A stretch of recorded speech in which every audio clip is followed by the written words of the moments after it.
Hello and welcome to your go-to Detroit Pistons podcast, The Pistons Pulse, co-hosted by me, Bryce Simon of Motor City Hoops, a former D1 hooper and current teacher, husband, and father of 3 amazing kids. And I'm Omari Sanko for the second Pistons beat writer for the Detroit Free Press. And of course, we're always blessed to be joined by our producer, Wes Davenport. And if you're not listening to Wes and Blake over on the Pin Down on the Detroit Bad Boys YouTube channel, you should absolutely be doing that. Checking out everything at Detroit Bad Boys. They do a great job covering the team. I wouldn't be where I'm at if I didn't get my start there. So make sure you're supporting all of them. Omari, before we get to today's episode, I have a question. So we lost a heartbreaker on Friday night. I helped coach the high school football team. And I realized my comfort food when I'm sad or upset after a loss is Taco Bell. Like I just crave Taco Bell after a tough loss like that. So my question to you on this fine Monday morning is, what is your comfort food when Omari has had a bad day or something frustrating has happened to him?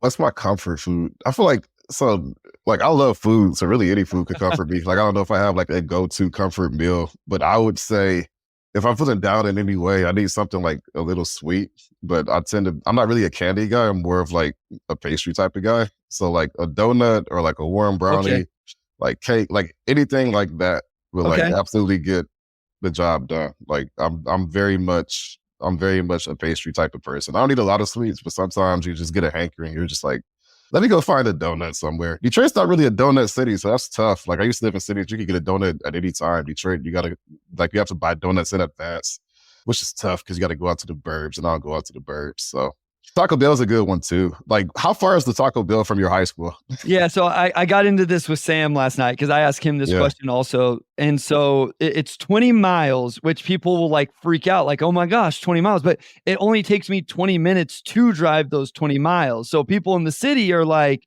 oh, that's so far. But you know, your closest Taco Bell maybe 3.5 miles, but it takes you 15 or 20 minutes to get there, depending on traffic, of course. So it is like about 15 minutes. Yeah. Yeah, it is a little bit of a drive, but it's highway the whole way there. What would be your fast food then? Like, yeah, I like the donut sweet answer, but if I said like, hey, we're both a little upset, you know, whatever's happened, let's go get some fast food to make ourselves feel better about us. What would be the fast food call? I would probably just join you at Taco Bell because I ate Taco Bell a good amount in college because there was one right on Grand River, which is the main street in East Lansing. Ripped that Taco Bell. I don't know how that Taco Bell closed because when I was there, that was definitely the most popular business in East Lansing. But it would be Taco Bell for sure. Like I would go, like I'd probably get a couple chicken burritos, some chips. I don't do the beef at Taco Bell at all. So that's like my Taco Bell hot take. Like I don't like the beef. I only do the chicken there. And a couple burritos, some chips. I'm probably in a good mood. What's your Taco Bell order? Yeah, so I go Crunchwrap Supreme, chicken quesadilla, maybe some soft tacos. And then I always get the Cinnabon Delight. So that's the sweet that you're talking about, is I get those as well. I always bring those home though, and then have those with a nice glass of milk as the dessert. What do you bring home for the kids though? So Rowan and my wife, Rowan's my oldest son, they eat Doritos Locos Nachos, those, and no veggies on those. The other two refuse to eat Taco Bell. And so we have to go to like Burger King or McDonald's for them. We have to make 2 different stops for our family of 5. Why do they refuse Taco Bell? Like, look, bro, why did Taco Bell get sour? My daughter is so picky when it comes to eating. It's absolutely ridiculous. I don't know how many meals she has ramen or pizza rolls when my wife has, you know, made a fine supper of whatever, and my daughter refuses to eat it. She is so picky. The little one, it's probably more, he's only 5. So him eating in the vehicle, a taco, like that's a little bit, you know, don't want to make too much of a mess, which Matthew brings up. My first thought is, did Bryce have to kick his kid out of his room early this morning? Yes. Like Royce literally sleeps right there and he's out in the living room right now, just hanging out. So Bryce, you're just masked by the night, knocking on your child's door. Like you just open the door, kick your kid out. Like he's having a nice dream. He actually had woken up. He usually wakes up early. He crashed pretty early last night. So wakes up earlier than he needs to get ready for school. But I was going to say, this is the sacrifice we make for the pod. Like Bryce wakes his kids up out of their slumber, takes them out of their room, locks the door so we can provide this content for you guys every single week. That's the sacrifice we make. So shout out to Rowan for doing his part as well. So happy Monday, y'all, from Bump. Happy Monday. And Matthew says Taco Bell needs to bring back the Mexican pizzas. Yeah, like they have the nacho fries is the other thing. Whenever they offer the nacho fries, I go to that. But all right, enough food talk. That's kind of our thing here. Like that's secondary to Pistons conversation. So that's a good way to start this. Well, that's a good one because we've never talked Taco Bell on here. Yeah. So good start to the Monday morning. We are getting into, we were talking about it before, Omari, like camp, I think you said starts next week. I know you'll have some press conferences. We have real quote unquote exhibition Pistons basketball in less than 2 weeks. And then the regular season is a month away or something like that. For NBA draft people out there, overseas basketball has started. The NBL is up. Nolan Traore, which is a top 5 projected pick right now, had his first game overseas. So we're really getting into it, Omari. So we thought this was one of my favorite episodes. This has kind of become an annual tradition for us, which is cool that we've done it so long. We can have annual traditions. We're going to do the all lineups episode. And so this is so much more fun with your guys' engagement. I saw Derek Brown already mention something as we start off here with the starting lineup. So Omari, you and I think have kind of been in lockstep, but I want to see if your thoughts have changed. Where is your starting lineup for the Pistons right now? Not necessarily what you think the Pistons will do or whatever. Where are you at with the starting lineup?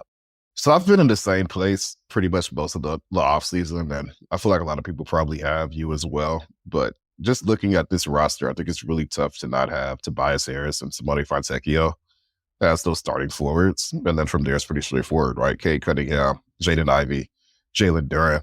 So, I don't know if you've shifted at all, but, it just seems like that lineup gives you a lot of, at least on offense, a good amount of versatility, right? I don't know what you look like on defense, but if you have Tobias Harris and somebody Fontecchio starting, then you're probably in good shape offensively, at least, right?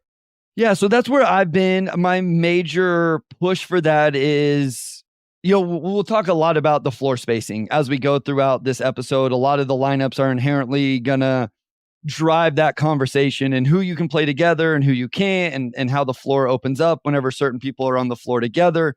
I think my thing was putting Jaden Ivey and Jalen Duren in the starting lineup. Those are the two guys who have the most quote unquote pressing contract situations. Like they're year 3 this season and then they're extension eligible. Doesn't mean you have to make a decision on them, but you kind of want to start to figure those things out in between years 3 and 4. And so my thought is you put both of those guys in the starting lineup. I would quickly stagger, and we'll talk about that in a little bit, but I will stay with the KJI Tech Harris Duren starting lineup. Now, where does it go if it's not that, Omari? What are the other options do you think the Pistons have if it's not that? Derek Brown brings up an interesting thought. If you guys don't have Ausar starting this year, then who's going to be guarding your Giannis, Paul George, elite wings? I don't really trust Tobias to do that. Yeah, I mean, I think he can take those matchups. Is he going to be as good as Ausar? Absolutely not. I think Fontecchio can take some matchups. Is he going to be as good as Ausar? Definitely not. I think you have guys that can do it, but it's an interesting thought. So is potential other starting lineups definitely have Ausar in them, Omari? And how does that change out the rest of the starting lineup if you do have Ausar in it?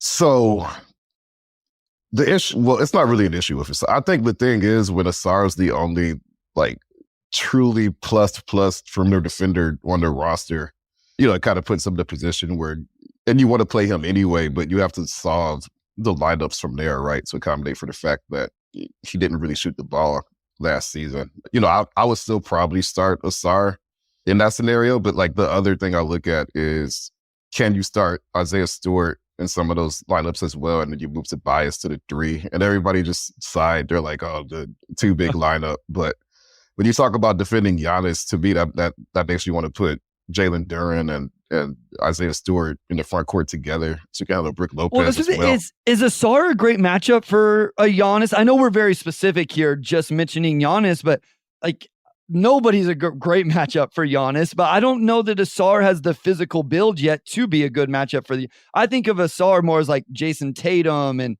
even Anthony Edwards and guys like that, more so than these really big forwards like a Giannis and LeBron and guys like that. And that's the thing, is that we talk about Ausar's fit on offense probably being more of a power forward, which, I'm sure we still both stand by. But with that defensively, how many fours is he defending if you're counting Giannis as a 4? And granted, Giannis is going to get his 30 and 11-5 or whatever, probably regardless. But in a matchup like that, like I almost lean toward Isaiah Stewart a little bit more just because I do see Ausar as more of a elite guard, elite wing, like maybe some power forwards type defender. But at the end of the day, when he's 6'6", like 6'7", pretty slender, like I don't know if I want him in that matchup. So again, I think if you're talking about that specifically, I do lean a little bit more toward Isaiah Stewart. And like we talk about two bigs, but again, I think with this roster, like you can use that lineup a little bit more sporadically, for those types of matchups, right? If you have a team that has two bigs up front, because I don't know if I want to start on Giannis. I don't even know if I want him. But you could probably get away with Paul George, but I would lean toward two bigs with that as well if you're going against Philly. Like I was even thinking like Julius Randle. Is Ausar a great matchup for Julius Randle? I'm not saying he couldn't guard him, but like I guess I don't envision those being his best matchups right now in terms of these like bigger power forwards. I guess my thought, Omari, is like, this is why you paid Tobias Harris $26 million for the next 2 years. If we're going to be okay with that contract, yeah, it's about the floor spacing and the veteran leadership, but it's also that he at least holds up or can take some minutes of guarding the Giannis's and the Julius Randles and the LeBrons of the world. And so you don't have to put other guys, or you don't have to go true big with two bigs in Isaiah and Jalen Duren. Matthew brings up an interesting point. I feel like your first starting lineup really hinges on Duren improving as a defender 100%. I mean, and I think Jaden Ivey as well. I think I just want to give those guys the chance to start the year. And I think we both would agree, like if it doesn't go well through 20 games, then you switch it up. I think I'm just inclined to give that starting lineup the first attempt and we'll see how it goes. But let's continue to hash out other potential starting lineups. So Cade's a guarantee, right? We can both agree on that. Cade is a guarantee. We can agree on that. Tobias Harris, I think, is a guarantee. Do we both agree on that? Agree on that. I think they're both 100%. Yeah, you don't pay Tobias that money if you don't plan on starting him. Plus, I don't know who else on this roster gives you what he gives you. Like, I would not bring him off the bench for sure. So those two are probably pretty certain. And then Jalen Duren is 90%. Would you say he's the next most guaranteed starter?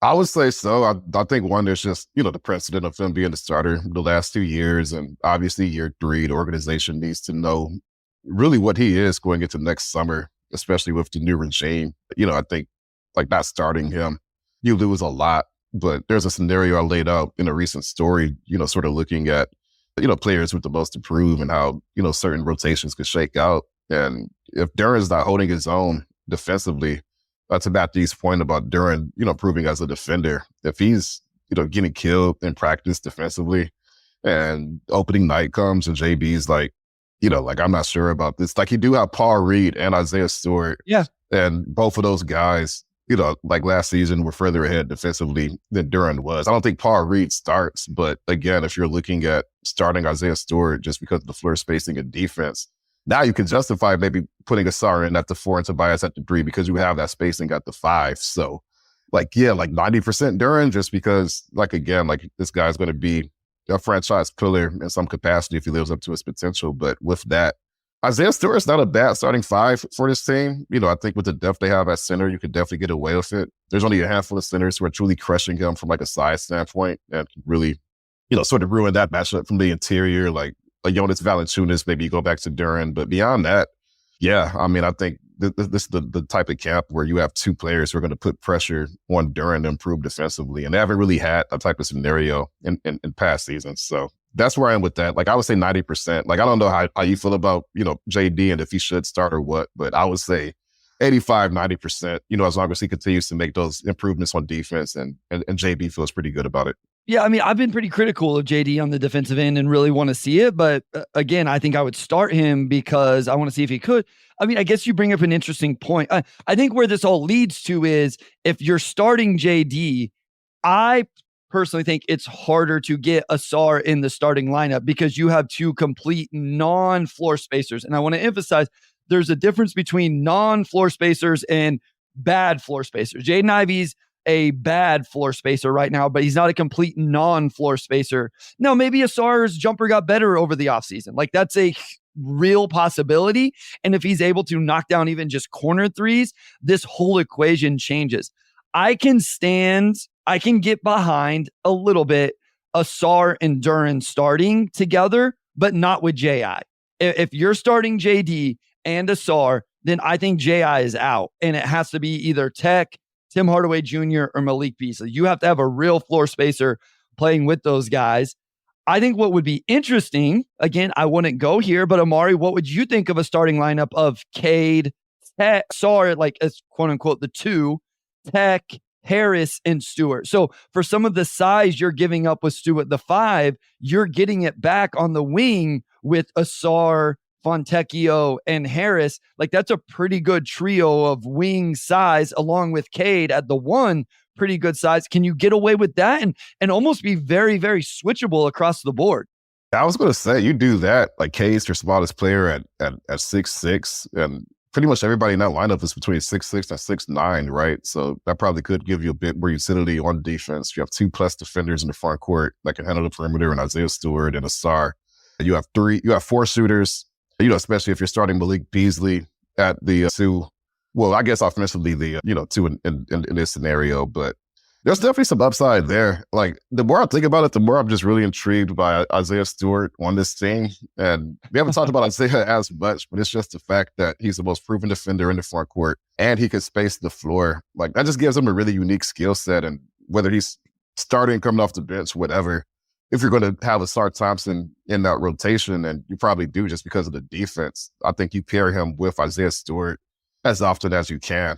I don't know if you could play Ausar, and we talked about it, but Ausar and Duren together probably just doesn't work for long stretches. So is this going to be the Isaiah Stewart episode? Like, I don't know. No, and here's the thing, though. I don't want to start Isaiah Stewart. I've been, as much as I really like Isaiah Stewart and think he's a very good player in this league, I think he's finally, and I've said this multiple times now, I think he's finally in the role that will allow Pistons fans to appreciate him. I actually am terrified for Isaiah Stewart to be the starting center because I think Pistons fans will hate him for it because it's not Jalen Duren and he doesn't maybe look like your traditional center. And I don't think he's an anchor of your defense type center. What I do think you could do is some really interesting things defensively because of his switchability.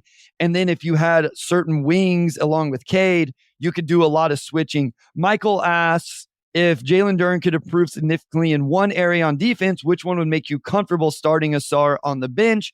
I think he brings up rim protection, one-on-one defense, pick and roll, defense, drop, etc. I think it's a combination of drop coverage in the pick and roll and the rim protection. Like if he just could get really good in that pick and roll defense while protecting the rim, it makes up for the lack of elite on-ball defenders, wing perimeter defenders that Derek Brown brought up at the top of it, where if you're not going to have a real rim protector behind these guys, then that makes Ausar way more important because he's your one guy on this roster that can really lock down one-on-one on the defensive end.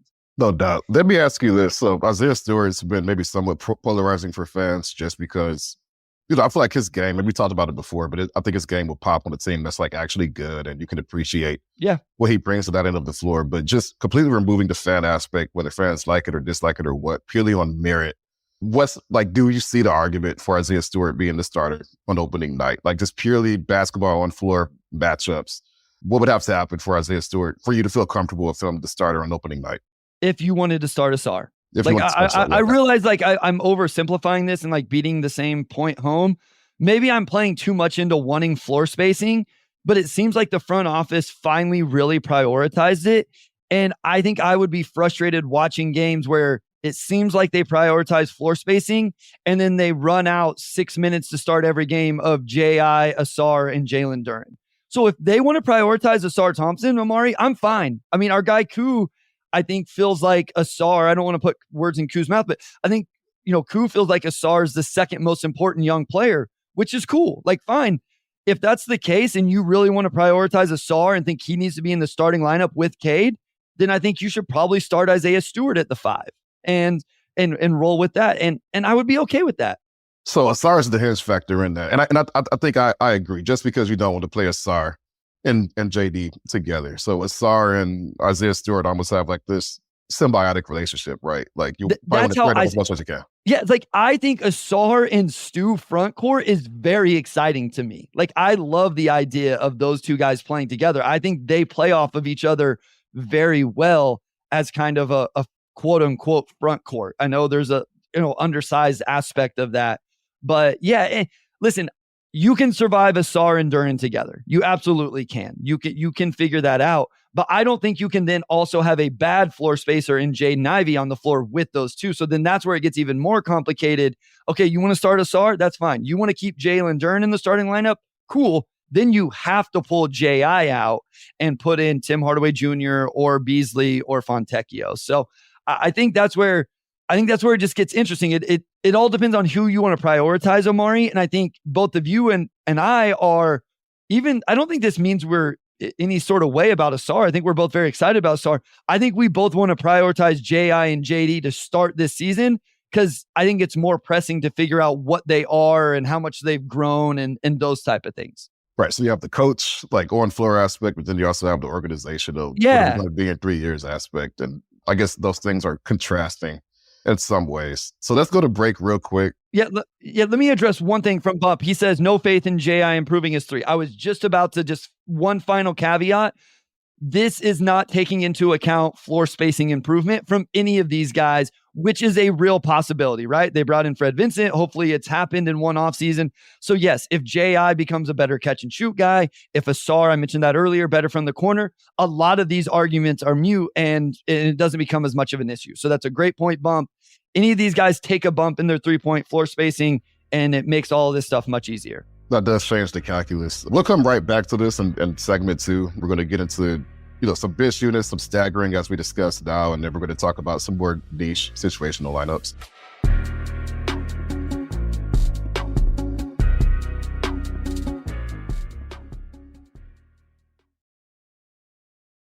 All right, we are back with segment 2, and we've already sort of been in like the bench unit, like staggering conversation, but let's just stick with the first 5 being Cade, Jaden, Simone, Tobias, and then Duren. The second unit in some ways is going to include Ausar and Stu in this scenario, but how do you round that unit out, especially with J.I.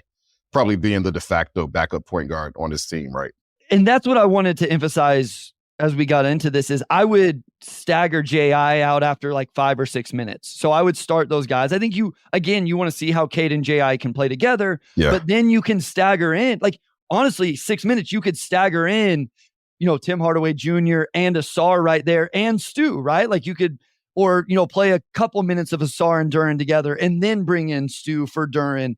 But I think the bench unit, I think I have a 9-man rotation where you're staggering in Hardaway or Beasley. J.I. is your backup point guard, and then Ausar and Stu. So like those would be the 9 guys. If I needed a 10th, then it would be Ron Holland. So like if you went fully 5 guys off the bench, you would get into some combination of J.I., Tim Hardaway Jr., or Malik Beasley, Ron Holland, Ausar, and Stu. Something along those lines. No doubt. Like, I look at this 9-man rotation. I feel like this is one of the more well-rounded 9-man rotations they've had in the past few years because you're not trying to accommodate 2 non-shooting bigs, right? Like, you have Duren and Isaiah who both bring very specific things to the table. So that leaves, Ron Holland's the 10th man, and then essentially Paul Reed's more so, we're looking at Duren or Isaiah Stewart being injured and or in foul trouble at that point, right? Yeah, well, and so I guess as I think about that, I don't like that lineup. It would have to be a little more staggered because I wouldn't want J.I., Holland, and Ausar all on the floor together. That's not, Holland and Ausar doesn't make a whole lot of sense there. So it would stagger. Like, I think I've kind of stayed to 9 guys is what I've done in a lot of whenever I put out rotations. And then Holland maybe gets minutes whenever, somebody doesn't play, injury, foul trouble, those type of things. No doubt. All right, let's talk about some more situational lineups, right? All defense, like 5 minutes left, like you have a 10-point lead and you just got to hold on to it to the end. Who's your 5-man unit to prioritize defense? I mean, we've talked about this. It's like struggling to find the guard defender. Like if all we're worried about is defense, right? Oh, goodness. So Ausar is the only name that Ausar and Stu pop out the most. Duren's like the swing factor, right? Like, because you don't want to leave him on the bench just because, I mean, like on paper, he gives you too much at center. But again, if you're nursing a lead, like you're just playing defense, right? Like, because you get away with Isaiah Stewart at the 5, right? Like, unless the other team just goes on like a huge spree, is that good enough? Oh man. I mean, like, I'm trying to think what switchable lineup. Like to me, it's almost like I think Cade is essentially still is in there. Yeah, like I would put Cade in there. Like I think he's just, I mean, 6'6", 7-foot wingspan. Like we've seen him really get after it on defense. And the hope is that with Ausar out there too, he can expend more energy on that end, right? Like I think if you're just talking about the best defensive guard on the team, it's probably Cade by default at this point until J.I. or somebody else proves otherwise. It's more of a benefit of the doubt, I think, type situation. I mean, I would like to say Cade, Ausar, Ron, and then like who's ever better defensively between Tech and Harris, or you go really big with Stu and Duren together. I don't love that. I think Ron Holland is going to be a good defender in this league. I don't think he's going to have the rookie year defensive impact that we saw from Ausar Thompson. He's not the same level of athlete. Very few people are. And I just don't think he's as polished as Ausar on the defensive end. And most of the time, rookies don't come in and make that impact. So even though I think that's going to be a part of his game long term, like a real two-way wing, I don't know that as a rookie, he's the guy here. But there's just not a whole lot of options otherwise. Like it's hard to put a really, really good defensive lineup on the. I think that kind of speaks to where this roster is right now on the defensive end. Yeah, no doubt. Like, I think my 5-man lineup, purely for defense, I'm going to Ausar and Stewart at the 4 and 5, Cade at the 1, Simone at the 3. Yeah. And at that point, it's really just about who you plug in at the 2, right? And I think that's probably the wild card spot. If Ivey improves defensively, you could get away with Ivey. But at this point, we know, Malik Beasley and Tim Hardaway Jr. are not guys who are going to be difference makers on defense. For them, it's more so the shooting. So do you just say, all right, whatever, like we'll just get a shooter out there just for offensive appearances, and then the other 4 guys are going to hold their own defensively? Like, or do you put Ron Holland in there? Like, exactly where are you as far as what they do with that 2 spot? Yeah. So I think I would almost go big, like we mentioned earlier, and just be super switchable. So could I do Cade, Ausar, Tech, Harris, and Stu, and then just switch across the board? That might be my best defensive option, is just to have all of those guys. What am I there? 6'6" to 6'9", 6'10" across the board. I know, outside of Ausar, none of them are great individual defenders, but I may just go with that unless J.I. takes a jump defensively, or Ron is better than what I'm assuming in his rookie year. But like, I just don't think Tim Hardaway Jr. or Malik Beasley or even Sasser at this point, especially at his size, I just don't know that any of those guys are better options, and it takes away my versatility just to switch everything.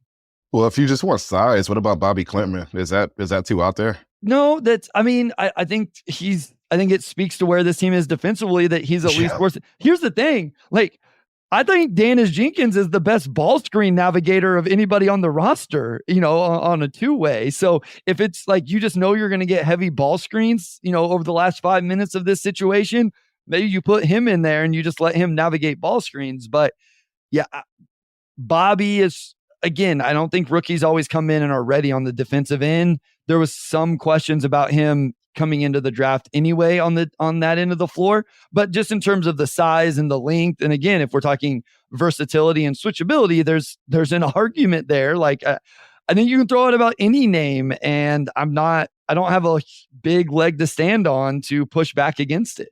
No doubt. I'm gonna get to these 2 questions real quick, and then we can talk about offense. But we have some Ausar questions.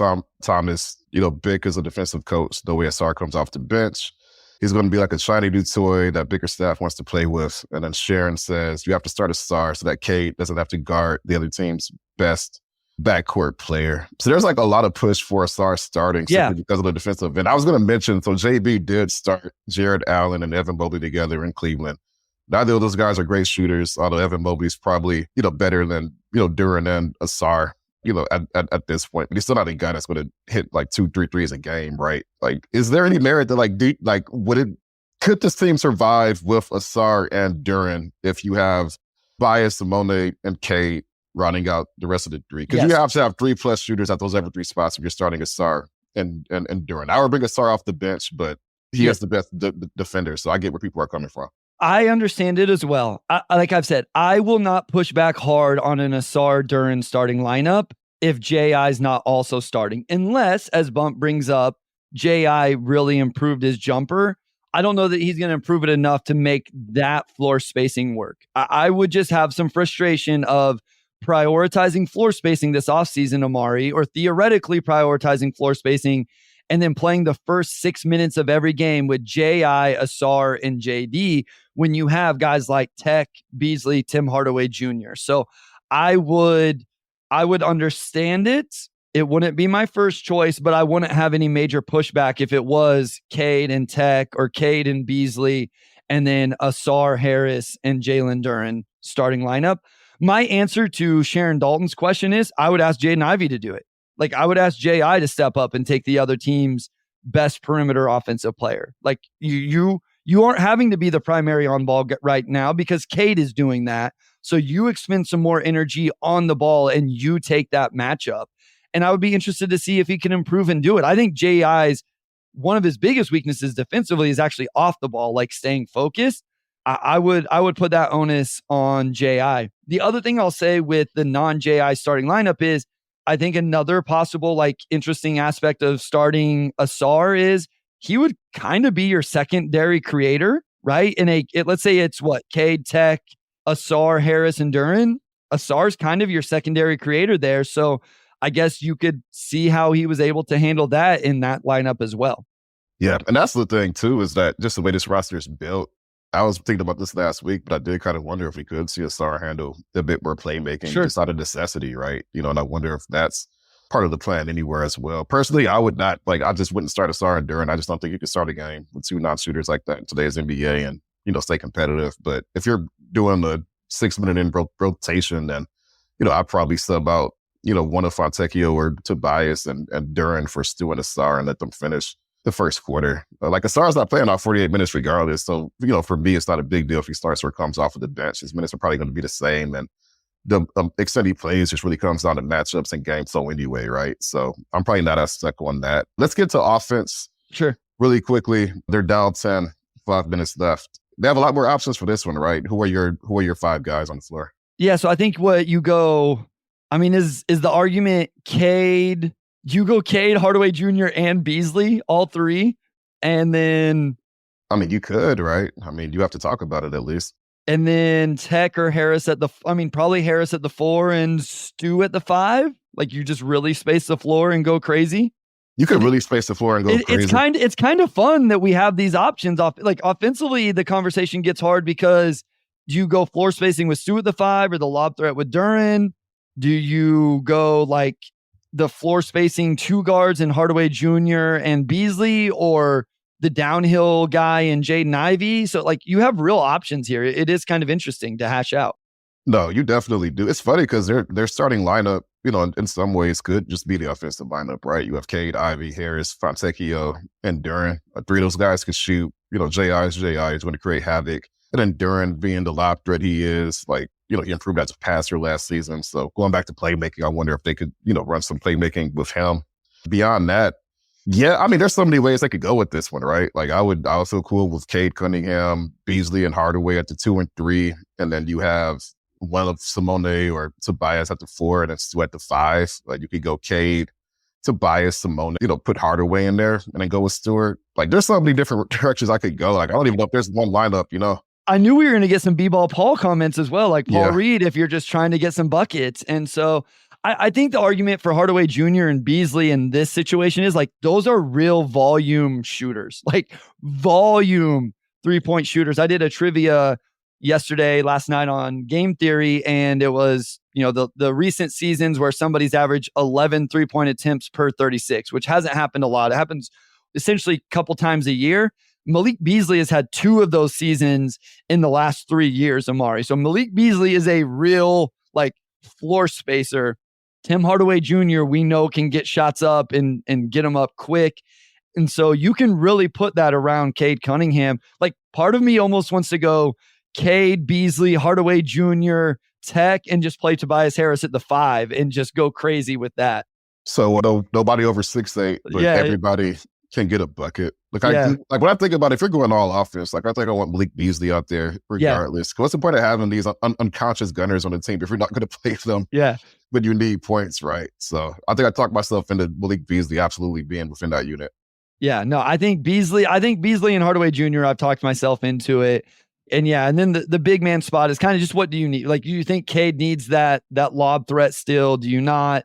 That's the argument between Duren and Stu. But yeah, I think that's where you go with that. I think that would be fun. And I think it's very telling that in the all defensive, like this is what's fun about this exercise, Omari, is in the all defensive lineup, we're like, man, we're scrounging for guys to put into it.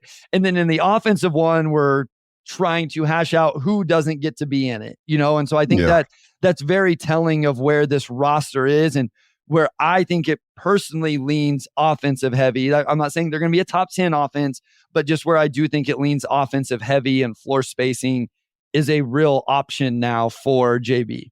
No doubt. I want to address this from Bump Freak real quick, and then we can get to what a veteran lineup would look like. No faith in J.I. improving his three. No, I wouldn't say that. Like, there's absolutely, belief that he can do it. Like, his shot's far from broken. He can heat up. Like, again, they've got one of the best shooting coaches in the league on the team now. So he could absolutely become like a 37% three-point shooter if all breaks right. So it's not like a lack of faith that he's not in the combo. It's just going, I think, more off of proven production than projecting what guys haven't shown yet, right? But if J.I. is knocking down threes, then yeah, I think that conversation changes a lot, and you absolutely include him in any offensive lineup. So we can go ahead and talk about our 5 man veteran lineup really briefly, which is probably going to be pretty similar to like what we just talked about, but like you just want experience, right? So, like similar scenario, like let's just get the adults out there who can take care of business. Who are your 5 guys? Yeah, so this is going to play into what we talked about last week, where there's no veteran point guard on the roster. And so what's interesting is, can Cade be considered a vet? Like, is he allowed to be in this lineup, Omari? When he's like 22 years old, like probably not, but I think out of this necessity, you do put him in there. I mean, like, I feel good about him being with the other vets. Like, it's not at all like, no, at all. Yeah. I'm just asking, does he qualify? Like, he got his rookie. But no, he does not. But I would not quantify him as a veteran, though. Like, I think you have to at least get to the end of your rookie deal to be a vet, and he's not there yet. So let's do it without him. Like, he's out. Okay. Isaiah Stewart's on his extension, so he counts? He counts. Yep, he counts. Okay. So our options are, we're going to start Tim Hardaway Jr. at the point. Okay. With Malik Beasley off of him, Peck, Harris, and Stu. That's the lineup, right? That's essentially what we have to go to. Yeah. So yeah, if we're doing the dictionary definitions for vets and we can't cheat it a little bit, then yeah, you probably put Malik Beasley and Tim Hardaway, not the 1 and 2, more so out of necessity. And then from there, I think Tobias, Tech, Stu, like, you feel pretty good about that. But just from a playmaking standpoint, does that lineup have enough of it? Like, who's providing it? Yeah. No, it does not. It does not. Yeah, like at all. No, it would be a major, major worry. Yeah. Obviously, if you could put Cade or J.I., anybody in there, it would make me feel better about it. But yeah, that's where that the vet, all vet starting lineup or all vet lineup is interesting. And I think it plays into the no veteran point guard on the roster. I want to touch on this real quick before we go to break, and then we'll come back with some more fun ones. Just Football Academy Australia. You know what Stu Duren combo was like defensively whenever they were not asked to D out on the 3 line together? They seem to be solid. So I looked up the numbers. Last year, those two guys together in 745 minutes had a defensive rating of 113.3. That would have been top 10. Hold on, let me get to the regular season here. 113. That would have been not top 10. That would have been top 12, 13 last year with those two guys. It had an offensive rating, though, of 110.2, which would have been 25th in the NBA. So I think the Stu Duren front court isn't as much of a defensive issue, especially against certain lineups. It makes a lot of sense defensively. I think it's a little bit more of an offensive issue, even though Stu can space the floor, not as much putting it on the deck, playmaking, those type of things. So just wanted to address that real quick, Omari, before we go to break. No doubt. We'll go ahead and go to segment 3. And when we come back, we're going to come back with some of the more fun lineups we can see over the course of the year.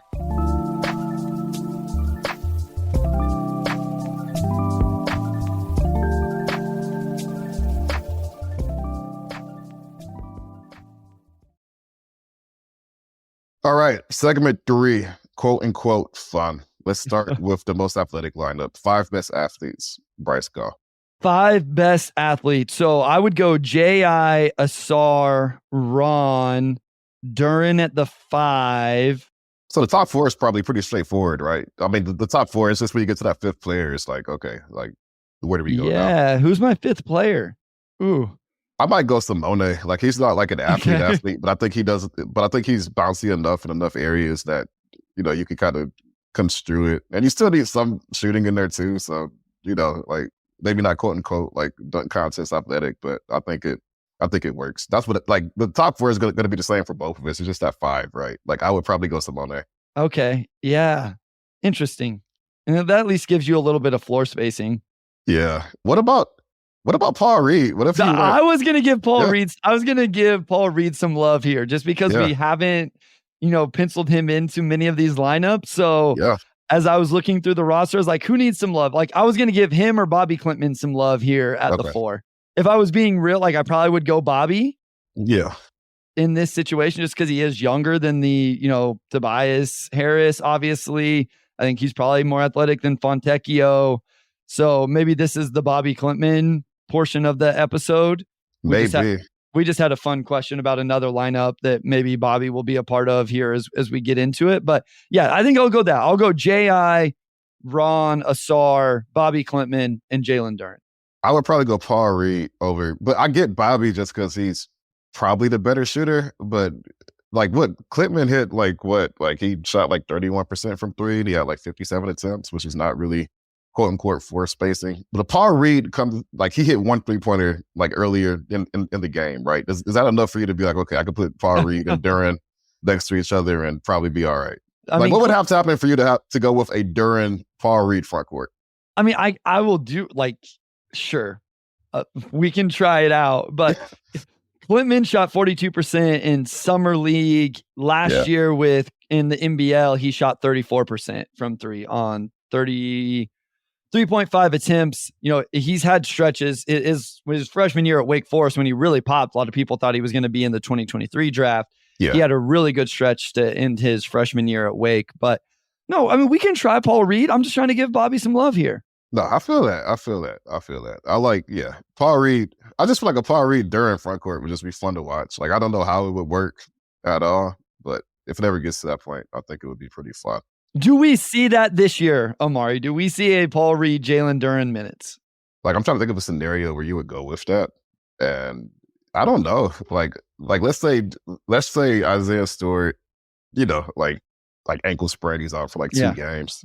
Or whatever. Like, do you just keep B-Ball Paul as like the 5 there? Or is there ever a scenario where if we're going against Milwaukee, you're like, yeah, we can start them together and then stagger, right? Like, I think it's Harris goes out, right? Like, I think that's what you would have to, I think that's where it happens. I just think they have enough options at the 4 with Harris. We've talked about Ausar playing at the 4. Fontecchio can slide down at times. Obviously, Isaiah would be my choice to play the 4 before Reed. I think it would take quite a few things for us to actually get those minutes. Yeah, no, for sure. Okay. All floor spacers. Like, we just want to shoot threes. That's all we're worried about. Like, who are we going to go with in that scenario? So I'm still going to keep Jaden to handle the ball, and his 3-point percentage did go up last season. We've already talked about the Tim Hardaway Jr. and Malik Beasley. Probably Tech over Harris in this specific lineup, and then Isaiah Stewart.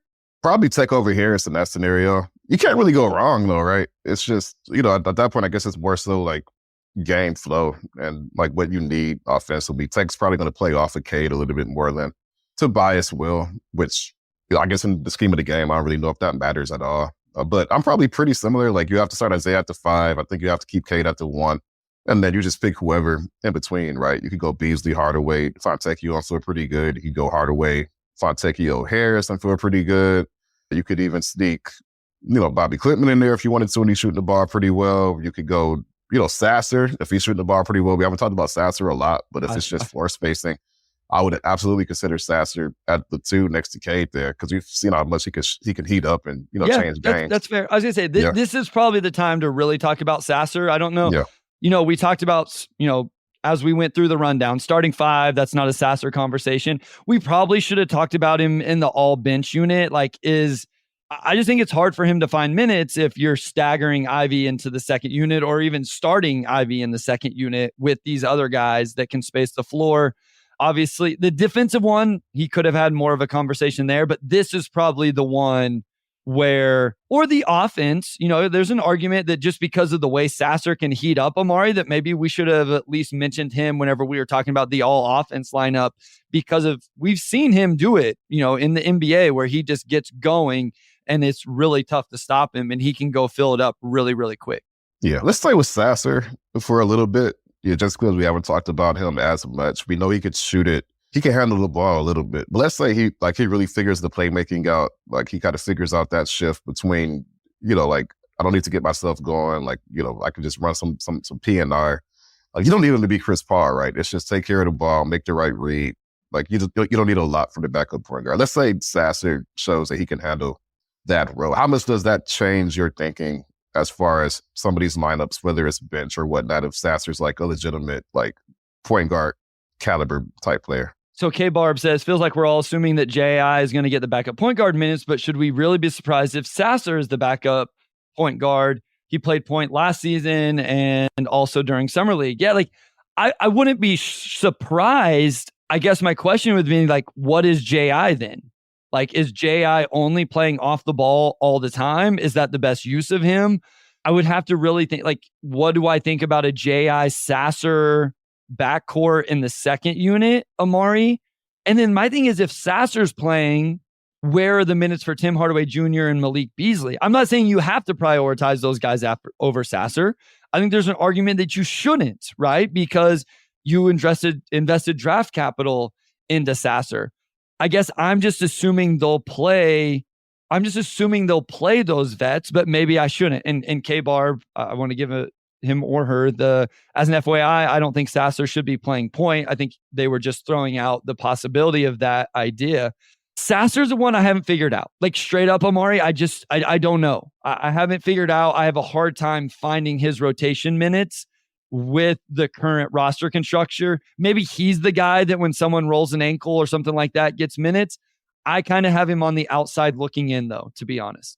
And that's the other thing sort of hanging over this, is that you do have a new front office, and we don't know exactly how this front office is valuing individual players yet, right? Just given that they haven't seen these guys outside of just scouting. So you look at the roster, and it seems like they've built this roster to, help the young guys succeed within their own roles and also give them opportunities. So you just have Sasser and J.I.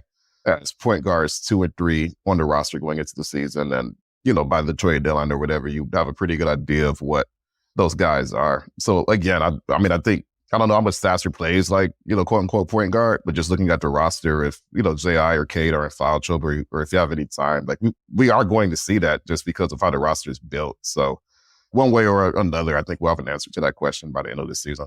And the other thing is it's not like they signed Malik Beasley to a huge contract, right? It was 1 year, $6 million. So what does that mean? It's not the Tobias contract where you have to play Malik Beasley because he's on some crazy contract.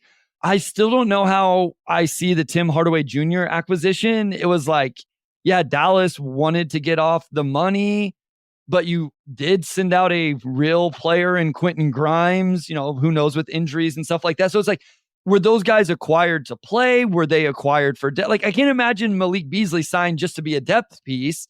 And so that's where I'm you look through the roster, and I think there's 11, 12 guys who are all assuming they're going to get to play.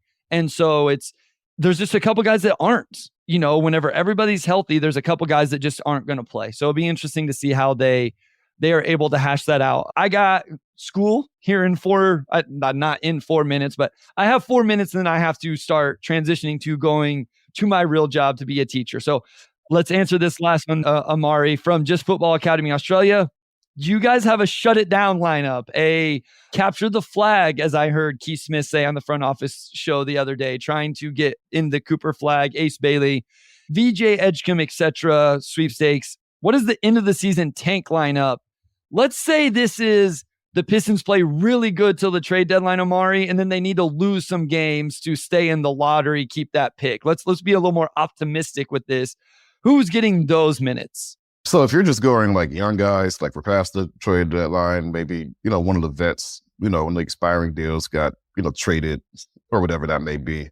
If you're just going in the season tank, I mean, you're probably playing Bobby Clitman for sure. You're probably playing Ron Holland for sure. You're getting the two rookies, some burn out there. So to me, that's your 3 and your 4.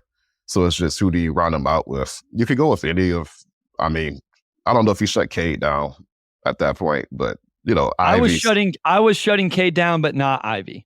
Not Ivey. So I would keep Ivey out there. So that's 3. And then you still have to figure out the 2 and the 5. Like I would keep Duren in at the 5 or, Paul Reed. Like I think either way, you're probably, Paul Reed. You're probably pretty good with that. And I don't know who gets that last spot because it's, like maybe just Ausar at that point, right? Like we're just going to roll with the young guys. Like I don't know how that works spacing wise or whatnot, but I mean, if you're trying to get Cooper Flag or whoever else, then probably it doesn't matter too much at that point, right? Yeah, that's what, I want to play Ivey, Holland, and Thomson all together. Just say screw it and play them together. Like, that's a rough floor spacing lineup. But if the ball's in Ivey's hands, maybe Holland and Ausar improve just a little bit. And then if you had Clintman and Paul Reed, I would watch that lineup. I would watch that and see what's up. Maybe you sneak Sasser into that lineup instead of somebody, and that provides some of the floor spacing for you. But I would be intrigued at the end of the year to see minutes from Ausar, Holland, Ivey, Reed. That's 4 guys, Sasser and Clintman. So those 6, plus maybe Tim Hardaway Jr. still plays just because you need somebody to really get some buckets and space the floor. But yeah, I think that's what we would see if we actually get into this scenario. Obviously, JD could still play if you wanted to, but maybe we get those Paul Reed minutes and see what he can do. Again, hopefully it's tanking because the team has been so good through 60 games that they need to lose. It's the Utah Jazz from, what was it, a couple of years ago where they were like 500 and they're like, oh, we've won a little bit too much. Maybe we need to take this thing a different direction. And like you mentioned, maybe you trade off one of the vets, maybe you bring in some other young guy and that, player gets to play some minutes, to close out the season. But I think I remember we did this the first time and it was like we did the same lineup on almost every single scenario. And then last year it was a little bit better. This year, there was definitely a lot more to think about, especially offensively. The defensive one was really telling and concerning for me, Omari, but when you're just thinking about lineups, there seems to be a lot of quality options. I'm not saying this team's going to be good, but there's some real options there. Yeah, I mean, this is probably the best collection of wings they've had in, at least 3 or 4 years, which I think adds a lot of spice to these conversations. And then you throw in B-Ball Paul, who I think can give you a nice hybrid of skills at the 4 or the 5. And this could be a pretty fun team to watch. I think there's going to be a lot to unfold over the course of the season as far as how well they play, like forwards going into the trade deadline. Obviously the improvement of specific guys such as Ivey and, Duren, and how that allows you to shape your roster from there. So, yeah, I'm excited. It's just crazy to think that we're 13 days away from preseason. Camp's going to be in a week, and we're going to start getting answers to all this stuff pretty soon. So, yeah, this is the best time of the year, right? Yeah, no, it's exciting. I'm glad it's here. I feel like we navigated the offseason very well. It's always a little nerve-wracking. Yeah, self-pat on the back for that, for sure. Yes, it's nerve-wracking. You wonder about listenership and viewership. It stayed solid, so we appreciate all of you. Again, rate, review, subscribe, all of that stuff. Support the pod and help us grow. But, guys, we have one more episode. We're going to try to get a guest on next week, one that we know you guys all love. So hopefully we'll be able to make that happen. And then that's our last episode for 8 months without a basketball game to talk about. The episode after that, we will at least have a preseason game to come on and discuss. As Bump says, give it a thumbs up. Yes, those like buttons, all of that stuff. Help us out here. But we got real basketball to start discussing very, very soon, Omari. That's really exciting. But I got to go teach. So take it away, my guy. All right, we'll let Bryce get to his day job. Big thanks to everybody who joined us bright and early this morning, and I will close this out. So again, big thanks to our audio producer, Robin Chan, our editor-in-chief, Nicole Avery Nichols, and a big shout out to our producer, Wes Davenport. And we'll talk to you all next week after Media Day.